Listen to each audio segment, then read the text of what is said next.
industries, and their roots date back to 1980 when 3 employees began in Venice, Florida. So we are happy to see them on the New York Stock Exchange, and we'll hear from the chairman on that. And then food and tourism industries. We have John Horn, who opened his first restaurant, Anna Maria Oyster Bar, on the City Pier in 1995. He now has 4 more restaurants, and they're 325 employees. They're up huge, not just over last year, but over 2019. And I think that's the thing when you look to see how are things going. When COVID hit, we worked very hard to make sure that we could keep everything going. We protected people's jobs, businesses, and our leisure and hospitality was hanging by a thread, and we were able to help and protect and make sure that the bottom didn't fall out. What they would say at the beginning was, one, thank you, we're doing it, we're going to get there. If we could just get back to 2019, they would be happy with that. Well, I could tell you, they're past 2019. And so that was kind of the golden age. Everyone wished they'd get back. We're already past that, and really we're not stopping. We have been focusing on, in the last couple of weeks, going around the state and providing money for investments in infrastructure, and that's important. And we've worked very hard on that since I've become governor. Roads, bridges, our seaports. We've put close to $1 billion. Now Florida's in a position, you see all those ships off the west and east coast of the United States that are backlogged. We have the capacity to alleviate those backlogs. People can reroute ships to Florida. All our different ports have different incentive packages. It's something that's really, really exciting, but it's something that we've put a lot of emphasis on. We've also invested and will continue to invest in workforce development. We want to be the #1 state for workforce education all across the country. We've increased apprenticeships. We have more students getting credentials than ever before, and we want to continue to do that, especially as we look to expand our manufacturing footprint. And we're also standing up and protecting individuals' right to work, making sure businesses are always be able to operate, and I think that that formula has been very, very good. Now, what I will say is, in spite of the success that we've been able to have, we're doing that against some constraints. And I think one of the things that has been impacting Floridians the most has been the spike in gas prices. And so I really hope the Biden administration will do all that they can to reduce the price of gas, and begging OPEC to lower the price, that's not a sufficient plan. We have ability capacity in the United States that was utilized under the previous administration. Now some of that's been choked off, and I fear that you can get a job, do better, make more money, but then if all your costs go up, it's harder for families to get ahead. So the gas prices are a huge deal, and we need relief for that. And then we also just need relief generally from the inflation that we're seeing. You can't dismiss it and say that it was just a little blip. And this is inflation that's really, really real. And this is inflation that eats away at families' budgets. It makes things more unattainable. So our ports, we think, can help because you get more goods into the market. That will alleviate the increase in prices. But I think that there's a lot of other things going on in Washington that is fueling this inflation that we see. And the inflation hits everybody. And it's really difficult to have a really strong economy if inflation gets out of hand. So that needs to be tamed, and that needs to be brought under control. I think we've offered part of the solutions to that with our logistical know-how and ability to help process some of these goods. But at the end of the day, this is something that I think you're seeing across the board, and it is absolutely harming families. One of the things we're proud of is when COVID hit, clearly leisure hospitality, that was #1 in the barrel of things that were going to be harmed. I mean, some people for a while didn't even want to fly on airplanes and all this other stuff. And so given that we are such a service-based economy, given that our tourism, leisure, and hospitality represent huge portions of our economy, account for a lot of jobs, this was really a trying time. I mean, we had a lot on the line here in the state of Florida, and I'm happy to report now that our tourism industry is leading this nation. Hotel room revenue in August of 2021 was up 11% compared to pre-COVID August of 2019, while at the same time the nation as a whole was down 5% over those two periods. Here in Sarasota County, they lead the state in hotel bookings and growth. They're up 31%. Florida vacation rental bookings through September 2021 are more than over 80% higher than in 2019 before COVID. Air capacity to Florida is 2% higher than it was in 2019, while the U.S. as a whole is down 18%. We had 31.7 million visitors came to Florida in the second quarter of 2021.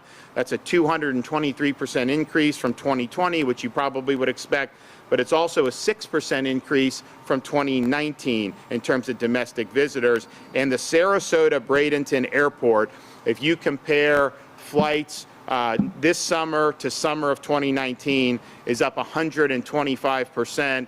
And our reps inform me that that's the best performing increases in the United States, and I think maybe even in the world. So that's exciting, and clearly the secret is out about this part of the state of Florida. So we're going to continue to make sure that Florida's open, free, and built for opportunity, and we want to make sure that people have the ability to succeed here in this state, that they have jobs, that businesses are successful, and that Florida is a great place for people all throughout our country to come and visit and have a great time. And there's correspondence to our office on a whole bunch of stuff, but people will come down here for a vacation and they're very, very happy that they came to Florida. And I think part of the reason we're doing so well is because Florida offers a better experience than maybe some of the other places in the United States since COVID's happened. So we're happy with that. All right, and we're going to hear from some folks who are going to talk about what's going on and some of the good news. Look, when you're doing over 40% of the nation's jobs, we represent about 6.5% of the nation's population, and we accounted for over 40% of the jobs in the month of September. That doesn't happen by accident, and I think it's because we've got a lot of great people who are working in our economy and really working hard to do great for their businesses and for their employees. So Rogan Donnelly from Tervis, why don't you come up here and tell us about some of the things that are going on. Hello everyone, welcome. I'm Rogan Donnelly. I'm President and CEO of Tervis Tumbler. Tervis is a privately owned and operated company. We have just under 500 employees. Mainly those are based right out here out of the North Venice location. Tervis is a classic American leisure brand, and we manufacture premium insulated drinkware with thousands of designs and licenses. We're all very honored to have the governor here today. Tervis experienced a lot of success over our 60-year history of operating here in the state of Florida. However, we never could have prepared for the pandemic. Thanks to the leadership of Governor DeSantis, Tervis was able to keep our headquarters open in order to manufacture our products. Our employees were able to safely stay at work and provide for their families. And Tervis was able to continue our 75-year legacy of success during a time when other companies in other states were struggling. Even since the pandemic, Governor DeSantis has created a business environment that has enabled us to hire 115 people since June that has helped minimize the broader impacts that the pandemic created. Tervis is very fortunate to be in a state with a healthy economy. We look forward to another successful 75 years here in the state of Florida. Thank you all. Okay, Rod Hirschberger, Chairman, PGT Innovations. I want to thank Governor DeSantis for inviting us to be here today. I want to thank Rogan Donnelly for hosting this event, and I want to thank our elected officials for being here and supporting us. Thanks for the opportunity to talk about the pro-business climate in Florida. It's amazing. We're honored to share our story and thoughts around why our home state of Florida is the best place to live, work, and raise a family. For over 40 years, PGTI Innovations has been serving the southeastern United States with the window and door market from the Florida location. So when COVID began affecting our beautiful state, we were first and foremost concerned about thousands of families that supported themselves through our workforce and what the building industry would do if they lost one of the largest suppliers of windows and doors in the country. Fortunately, we were deemed an essential employee and we were allowed to stay open, and we insisted that precautionary measures were used, that CDC used, and we kept our employees healthy. And along with the support of the Florida government, we continued to grow all the way through the pandemic. Pro-business atmosphere in Florida has been crucial for PGT Innovations to prosper, specifically over the last 18 months. Our business has benefited from low taxes, from forward-thinking policies, and from creative ideas to thwart the labor and supply shortages that the rest of the country is experiencing. Despite mandates that have frustrated and really closed down businesses elsewhere, we don't see those mandates happening here. We're able to stay open and continue working. Governor DeSantis' efforts to protect Florida jobs and livelihoods has shown strong pro-business leadership during uncertain times for all the business owners and those that are represented here today. As a large manufacturing firm in the southeastern United States and spread elsewhere, we thank Governor DeSantis for what you've done to support all of our jobs. The business-friendly climate in Florida, coupled with competitive cost of doing business and living in paradise, makes this the best place to work and live. With the influx of new residents, our business has seen an incredible increase in demand for our products. Throughout the history of our company, we've had many opportunities to move our business to other states, but we've chosen to stay here. Besides the fact that we live in paradise, this is the best place to work from a tax perspective and from the leadership that we have.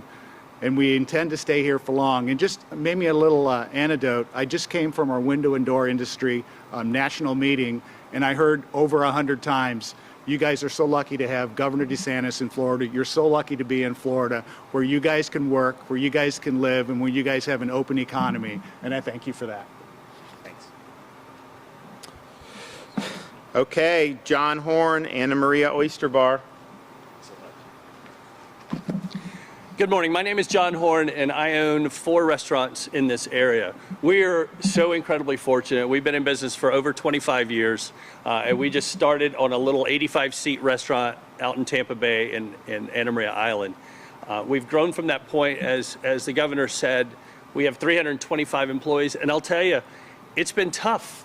We went 3 months without one application for a cook at one of our restaurants. 3 months, no one darkened the door, and we tried everything you can imagine, Craigslist, all the recruiters, etc.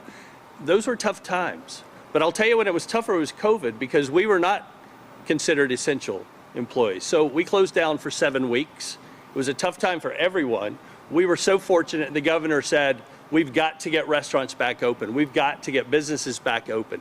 And within 7 weeks, we were back open at 25%. Through the Restaurant and Lodging Association, we all worked to make sure we had clean, healthy, safe restaurants for people to come back into. So we're very fortunate that we were allowed to open up. It's kind of hard to work from home when you can't cook or bartend for your customer, because we couldn't get them to stop by everybody's house. So we had to be back into our locations. So we're fortunate to have gotten back in. We just had, the Florida Restaurant and Lodging Association just had a marketing summit, and Carol Dover, our CEO, called and asked the governor to come down there, and you would have thought it was a rock star or a rock thing. He got up and he had the crowd just so excited about what he had done to get us back open, but what he's done about bringing tourism back. And I mean, everybody was on their feet, goosebumps everywhere when he said, I've got your back. And that's the way everybody in our industry feels, is we've got a governor that's got our back, that's working with us, that's working to help us. So we are so fortunate in our industry, and for that, thank you very much.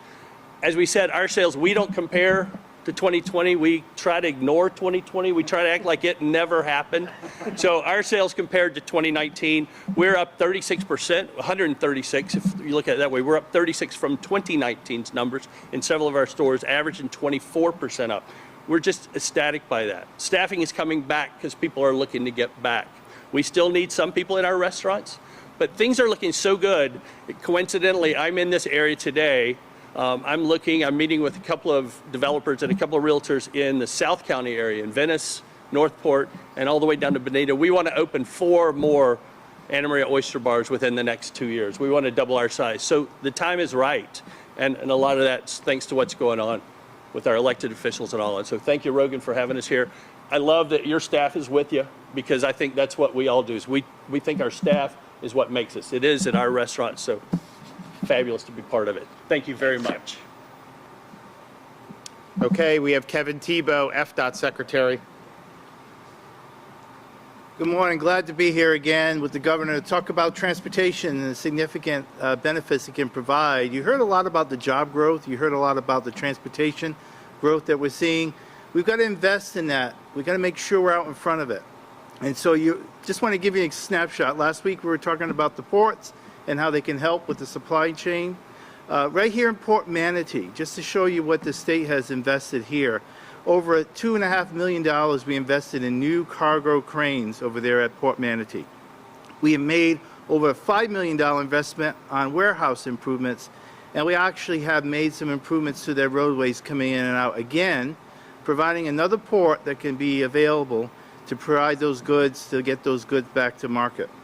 On the highway end, we actually have some significant improvements already underway, like at Clark Road up the street at the interchange there. That project is over a $52 million project that we have underway. We have a River Road expansion. I know many of you in the area are very familiar with that. Excited about that, going from 2 to 4 or 6 lanes, depending on location. And then finally, one of our biggest projects that we have here again, that will help out not only in Port Manatee, but Port Tampa Bay as well, as our improvements at I-75 at US 301. $145 million that we're putting into that project to help getting that capacity and that throughput through the area. Again, glad to be here, glad to be at Tervis. Like I was mentioned before to Rogan, I have quite a few Tervis tumblers at home, so I get to see where the magic is right here. So again, thank you for all that you do here, Governor. Okay, Dana Young, President and CEO of Visit Florida. Thank you so much, Governor. It's great to be here. The job numbers are truly remarkable, and it's just so wonderful to see the hospitality sector leading that growth with a 24% increase. That's really inspiring given what this industry has been through. And Governor, this would not be possible without your leadership and the leadership of these business leaders that are represented here, but truly all over our state, who kept their businesses going, gave their employees a place to work, let them put food on their tables, feed their families. And Governor, by keeping Florida open while so many other states were closed, you created an opportunity for Visit Florida to aggressively market our state to visitors all over the country. Tourism is Florida's #1 industry. How wonderful it is for us to live in a state where the vast cost of our government is largely paid for by people who don't live here. So as recovered the tourism industry, so was able to recover our state economy. We were delighted to be able to get out and market throughout the nation for about 7 months with not another state and not another country in market. And that strategy has clearly worked. Our well-timed marketing during the pandemic allowed Florida to reach the top of the list of desired destinations for American travelers, and we're beating them by a lot. We are beating out New York, Las Vegas, Hawaii, California, and I will tell you that I was on a panel recently with my counterpart in California, and she said openly on this panel, folks, Florida is eating our lunch. We are dominating the national recovery, and everybody knows it. And we are unapologetic in our excitement to continue to bring the message of Florida to visitors. The governor went through the key performance indicators, of which Florida is leading the nation in every single one of them. And the statistics from the Sarasota Bradenton International Airport are truly remarkable. I know that the Fort Myers Airport is also growing rapidly, and I'd like to think a good part of that is our marketing in California, Oregon, and Washington last year, where we had never done that. All of a sudden, they've got a lot of new flights in from the western U.S., and there's a lot of reasons those people would want to be in Florida right now. In Q2, Visit Florida was thrilled to announce that our state saw a 6% increase in visitation over 2019 numbers. Again, we ignore 2020 because we just want to forget about it, but 2019 was our 10th record year of visitation, and we're already seeing increases over that.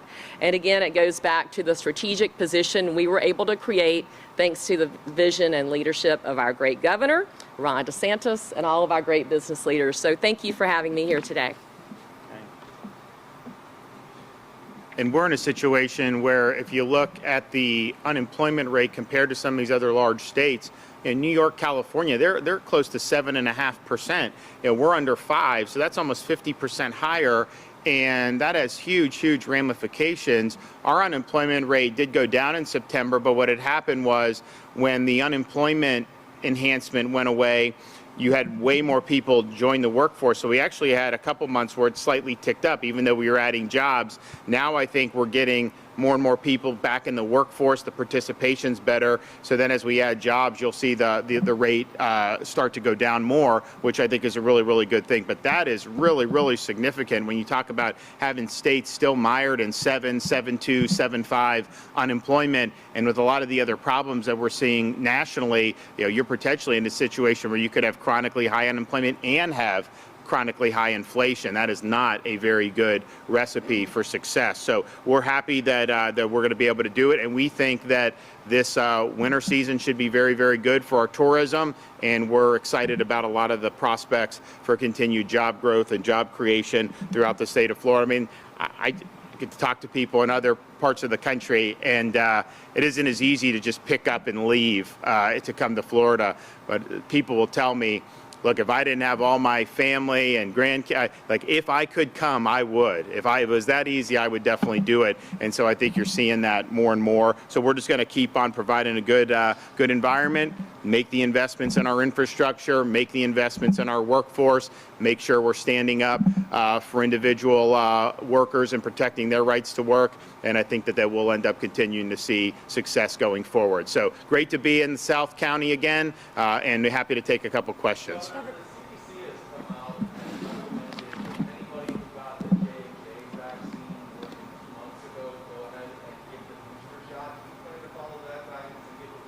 I haven't seen it, so I'll have to take a look. I know there's talking about mixing and matching different stuff, so we'll see. Yes? Governor, COVID-19 is the leading cause of line-of-duty deaths in Florida. 33 of the 44 officers who died so far this year died of COVID-19, and that's not including a deputy here in Sarasota County who died of COVID just last week. You want to offer a $5,000 incentive to officers from other states to move here unvaccinated. Do you think well, no. It is not. No. It's for officers, period. It has nothing to do with their vaccination status. So that's just wrong. That's a bad. I think there was a headline from a corporate outlet, which we all know corporate media lies. Okay, they do not tell the truth. Assume what they tell you is false, and then figure out why they're telling you a false narrative. I put that out there as a proposal months ago, and the reason we're doing it is because people are being treated poorly in Seattle and Minnesota and New York, NYPD. They don't have the support. They've had their funding cut.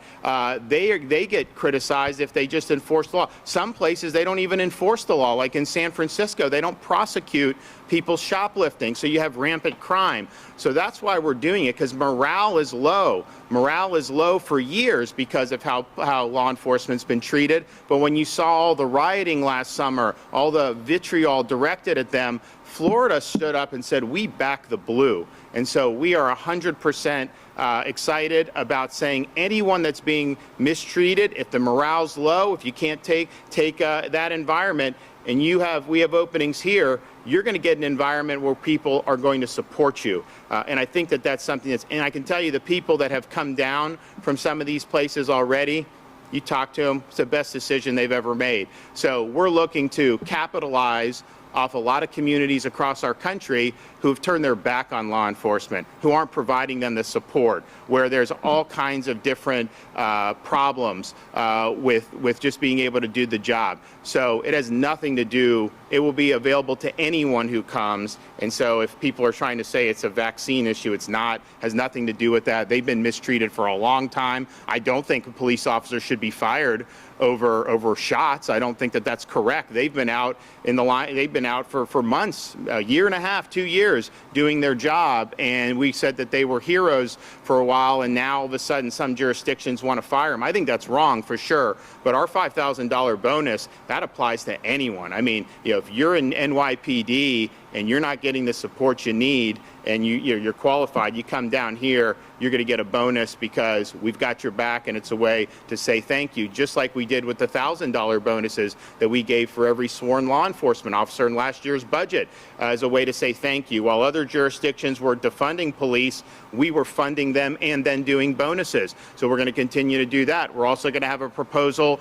to increase pay for the state law enforcement agencies so we can make sure we keep folks there, and then that's competitive. We lose people from corrections and stuff because, fortunately, it's a tight labor market, so people have more options. So we've got to remain competitive. So we're going to do all that. But that's really just about creating a good environment, a pro-law enforcement environment. And I can tell you, when you let that go, when public safety starts to erode, all these other things we're talking about, jobs, education, all this stuff, quality of life, it all is undercut, because you're not going to have a thriving community if you don't have a safe community. And so we are committed to that.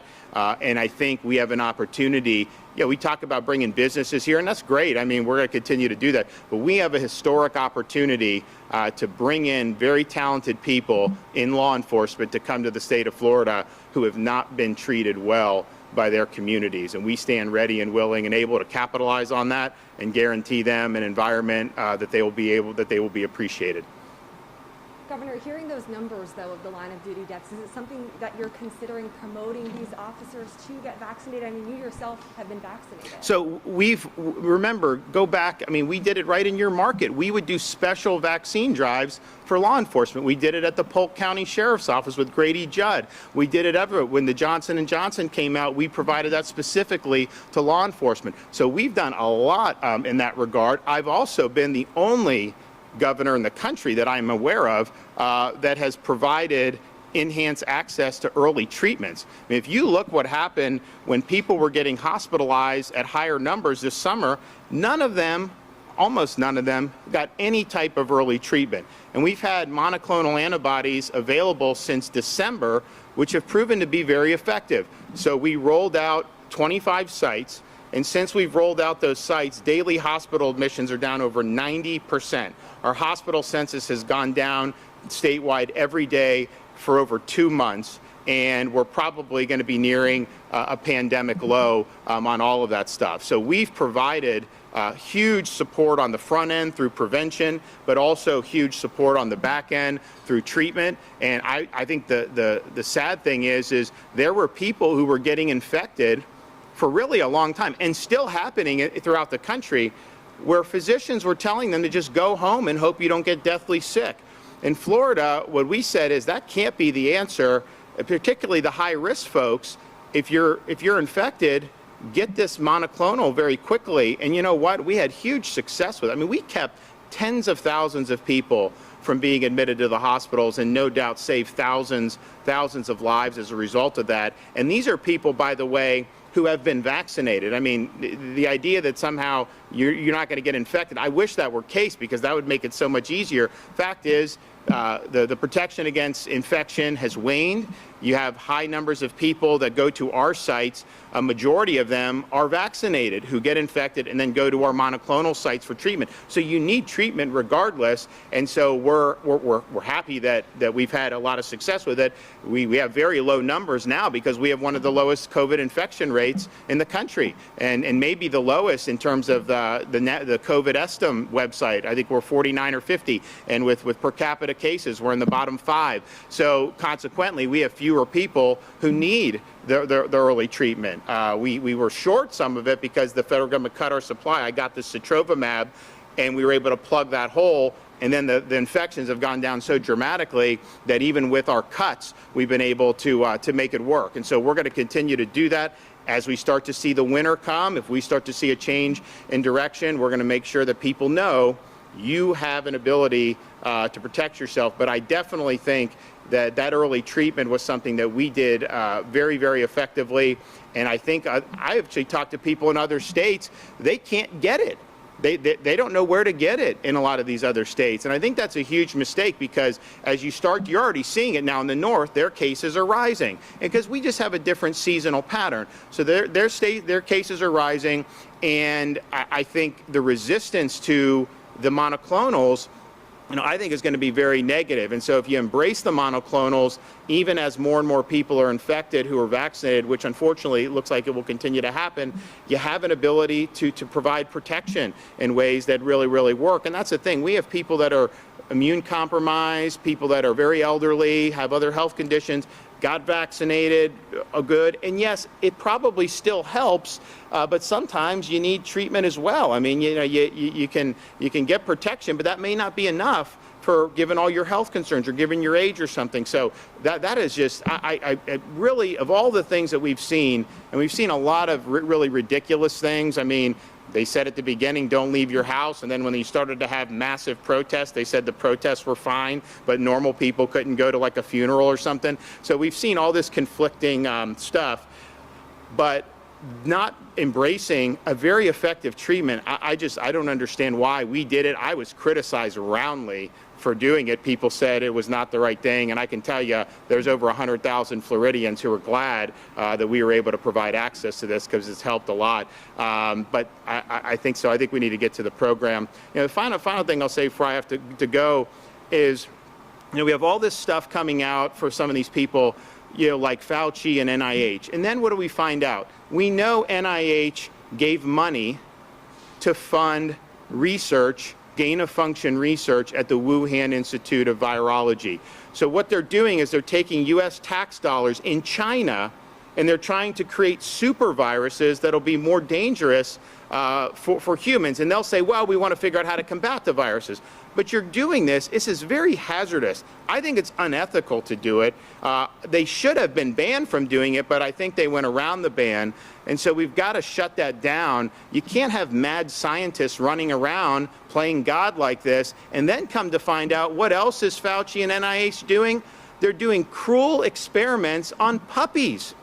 What they were doing with those puppies is flat out disgusting. It's despicable. That needs to stop. I cannot believe American tax dollars would go to treat those dogs the way those dogs are being treated. And, I really think Fauci needs to be held accountable. These people, these bureaucrats, they don't get to just run wild and do whatever the hell they want to with our tax dollars. And so from funding gain-of-function research to treating these puppies with really unimaginable cruelty, I think that whole lot of them need to be cleaned out, and we need to be standing up for the American taxpayer and doing things ethically, and not doing things like gain-of-function research, and certainly not abusing puppies. Thank you. Going which way? This way? Okay. Thanks, guys. Thanks, everybody.